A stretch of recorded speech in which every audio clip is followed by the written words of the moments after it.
ఎందుకంటే అది పెద్ద పాపం అని తెలుసుకోండి. శ్రీకృష్ణుడు ఏమంటారో చూడండి. స్నేహితులారా, ఒకప్పుడు దేవి సత్యభామ భగవాన్ శ్రీకృష్ణుని దగ్గరికి వచ్చి ఆయనతో ఇలా అడిగింది: ఓ ప్రభు, ముందు మీరు నాకు తులసికి నీరు పోయడం, తులసి దగ్గర దీపం వెలిగించడం యొక్క మహత్యం చెప్పారు. కానీ ఓ ప్రభు, ఈరోజు నేను మీ దగ్గరికి వచ్చాను తులసికి నీరు పోయే నియమాలు ఏమిటో తెలుసుకోవడానికి. ఏ స్త్రీ తులసికి నీరు పోయవచ్చు, ఏ స్త్రీ పోయకూడదు? ఈ విషయంలో నాకు జ్ఞానం ఇవ్వండి ప్లీజ్. భగవాన్ శ్రీకృష్ణుడు అంటారు: ఓ సత్యభామ, ఈరోజు నువ్వు చాలా మంచి ప్రశ్న అడిగావు. తులసికి నీరు పోయడం అనేది చాలా ముఖ్యమైన నియమాలతో కూడినది.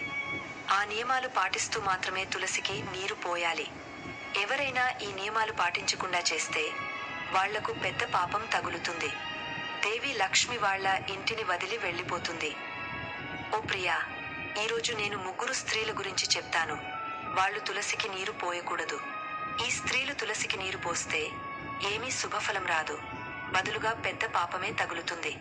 తులసికి నీరు పోయే నియమాలు చెప్పడానికి ముందు, ఓ దేవి, నేను నీకు సునంద యొక్క పురాతన చరిత్ర చెప్తాను. దీన్ని శ్రద్ధగా విను. ఎవరైనా స్త్రీ ఈ పురాతన కథను వింటే వాళ్లకు 100 సంవత్సరాలు తులసికి నీరు పోసిన పుణ్యం వస్తుంది.